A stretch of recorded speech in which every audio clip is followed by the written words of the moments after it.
नमस्ते। आज हम 27 जुलाई 2025 को खत्म हुए हफ्ते की कुछ अहम भारतीय और अंतर्राष्ट्रीय खबरों पर बात करेंगे। हमारे पास कई खबरें हैं और हम कोशिश करेंगे कि इनमें से सबसे जरूरी जानकारी आप तक पहुंचाएं। तो चलिए शुरू करते हैं। पहले भारत के बाद प्रधानमंत्री ने तमिलनाडु में करीब 4,800 करोड़ रुपए से ज्यादा की विकास परियोजनाओं का उद्घाटन किया है। हाँ, और साथ ही वो राजेंद्र चोल प्रथम के सम्मान में एक स्मारक सिक्का भी जारी किया गया है। ये दिलचस्प है, मतलब विकास और इतिहास को एक साथ लाना। लेकिन देखिए, इसी हफ्ते राजस्थान में वो जो स्कूल की छत गिरी, वो दुखद घटना, इसने फिर से बुनियादी ढांचे की सुरक्षा पर ध्यान खींचा है। हाँ, बिल्कुल। ये तो एकदम विपरीत खबरें हो गई। एक तरफ इतना बड़ा ऐलान और दूसरी तरफ ऐसी घटना, ये दिखाता है कि मौजूदा ढांचे का रख रखाव कितना जरूरी है। सही कहा। अच्छा, एक सकारात्मक खबर भी है।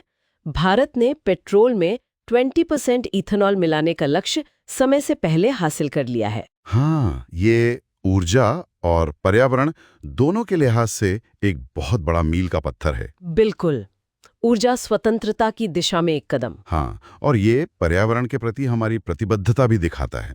हालांकि इसके कुछ दूसरे पहलू भी हैं जिन पर ध्यान देना होगा, जैसे कि कृषि पर असर। अच्छा, एक और ट्रेंड जो सामने आया है, विदेश जाने वाले भारतीय छात्रों की संख्या में थोड़ी कमी देखी गई है। जी, और इसमें दिलचस्प ये है कि रूस एक नए प्रमुख डेस्टिनेशन के तौर पर उभर रहा है। रूस, ये क्यों हो रहा है? देखिए, शायद पश्चिमी देशों के मुकाबले वहाँ पढ़ाई का खर्च कम है, वीज़ा मिलना भी शायद आसान हो, कुछ खास कोर्सेज भी हो सकते हैं। ये वैश्विक शिक्षा के पैटर्न में बदलाव का संकेत हो सकता है, और शायद आर्थिक रुझानों का भी। अच्छा, अब जरा दुनिया की तरफ देखते हैं।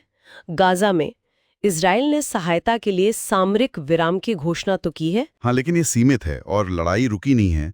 मानवीय संकट वहाँ बहुत बहुत गंभीर है, और दुनिया भर के नेता लगातार एक स्थायी युद्ध विराम के लिए दबाव बना रहे हैं। और इसी बीच फ्रांस ने एक बड़ा कदम उठाया है। हाँ, फिलिस्तीन राज्य को मान्यता देने की दिशा में।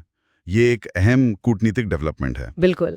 और उधर थाईलैंड और कंबोडिया, उनके बीच भी सीमा विवाद पर युद्ध विराम वार्ता पर सहमति बनी है। तो हाँ, कूटनीतिक मोर्चे पे काफी हलचल है। दूसरी तरफ अमेरिकी राष्ट्रपति डोनाल्ड ट्रंप की यूरोप यात्रा भी काफी चर्चा में रही। जी, उन्होंने यूके और यूरोपीय संघ के प्रमुख नेताओं से मुलाकात की, और आगे टैरिफ पर बातचीत होनी है। हाँ बिल्कुल। ये महत्वपूर्ण होगा देखना कि इसका वैश्विक व्यापार और राजनीतिक गठबंधनों पर क्या असर पड़ता है।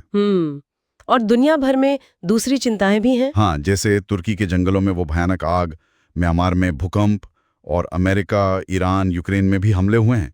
ये सब